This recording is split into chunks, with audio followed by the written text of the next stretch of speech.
What's up, YouTube? This past weekend, Nikola Jokic had back-to-back triple-doubles and he was able to dominate two different schemes. The back-to-back reigning MVP is an absolute force on the offensive end, and it's to the point where you have to pick your poison because of his proficiency as both a scorer and a passer. In an absolutely loaded Western Conference, Jokic getting Jamal Murray and MPJ back is vital, and newcomers like Bruce Brown and KCP raise this team's defensive upside. Before we get started, if you're enjoying the content on this growing channel, please do subscribe as I'm getting pretty close to 1,000 subscribers. Now let's break down Nikola Jokic's game. Last season, Nikola Jokic was one of the league's most efficient scorers, shooting a strong 72% at the rim and a respectable 34% from deep. It's everything in between, however, that makes him such a nightmare. Jokic shot a ridiculous 62% on short mid-range shots, which Cleaning the Glass describes as 4 to 14 feet, which would rank in the 97th percentile, and on any two-point shot that wasn't at the rim, he was at 59%, which ranks in the 96th percentile. Jokic being this efficient of a scorer and arguably the league's best passer is a big reason why Denver runs so many possessions through him. Unlike many of the other touch leaders, however, Jokic doesn't hold on to the ball very long. He's decisive and keeps the offense flowing. Jokic started the night getting some easy rim attempts, first on a drive against Looney,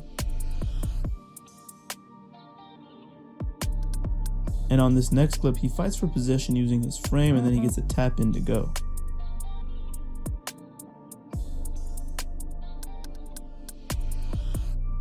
On this play, Jokic and new pickup Bruce Brown, who serves as an undersized big, later run an inverted pick and roll.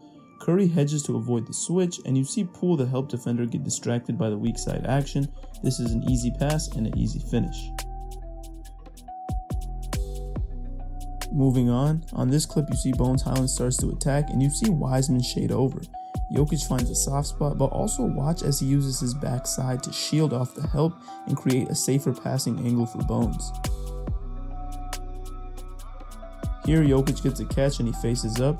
He sees the Warriors aren't sending a double, so he takes advantage of the one-on-one matchup. This might have been the play of the night. Jokic gets a touch at the elbow, and while he's turned looking at the strong side, he's also scanning Moses Moody on the weak side. The second Moody takes a step in, Jokic rifles a pass to the corner.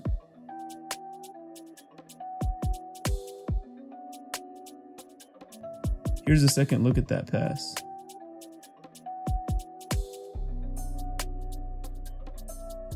Last postseason, Jokic made a very similar pass from the other elbow when Draymond Green cheated a step in off the corner. He makes these passes routinely. Late in the game, Jokic again got single coverage against an all-world defender, and he hits the tough and one jumper.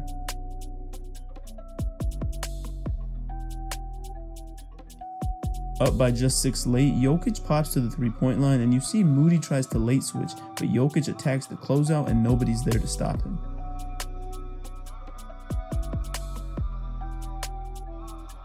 This game had a chaotic ending as Bones Hyland threw a costly turnover against a trap to bring the Warriors within 1.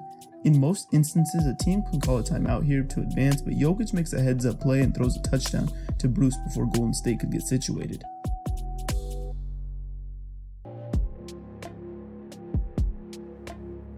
I can't understate how impressive it is for a player to have the presence of mind to make that play while the other team is storming back.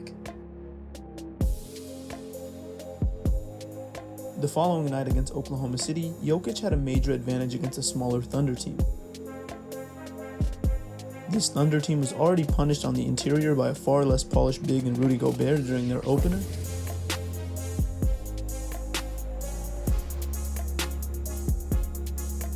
OKC wasted no time sending hard doubles Jokic's way. As Trey Mann comes over to double, you see Darius Bazley is zoned up on the weak side covering 2.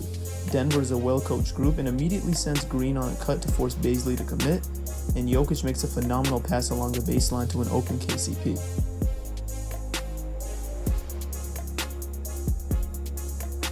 Again, Jokic gets a touch and OKC sends a double. Poor Bazley is responsible to zone up on 2.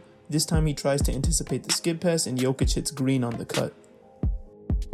This may seem simple, but not every team capitalizes in this position. Embiid gets doubled here, but Philly doesn't get a cut on the backside to force Bates Diop to commit. This leads to a turnover. On this example, AD gets doubled, and while LA makes the cut to force Jerome to commit, AD's delivery is off and he sends the ball sailing into the stands. And lastly, here's Giannis in last year's playoffs, and he gets himself in some trouble by turning to the baseline while the trap comes. He has no angle now, and he gets stuck and throws the ball away. Going back to Jokic, here's an example of his soft touch from one of his favorite spots on the short roll finish. OKC was still committed to sending doubles on Jokic post-ups, and here Jokic sees Aaron Gordon with inside position and places the ball where only he can get it. What a pass. All game long, Jokic was unbothered by the extra attention and routinely threw cross-court lasers. Here he gets a hockey assist to MPJ. On this next play, Jokic comes off some cross screens. Again, he's patient, lets the double come, and throws an on-time and on-target skip pass to an open shooter.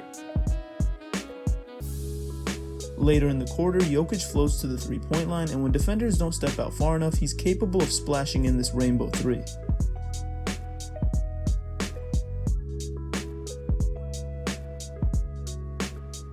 The very next time down, having just made a shot from the same spot, Jokic gives Muscala a up fake and finishes a touch shot in the lane.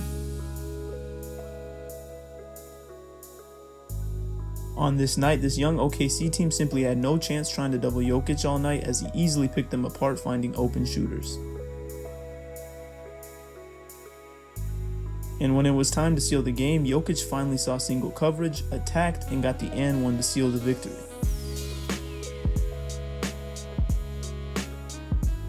That's it for today's video. I hope you guys enjoyed and learned something new. Don't forget to like this video and subscribe to see my future content. Also, comment down below what seed the Denver Nuggets will be in the West this year. Until next time, peace.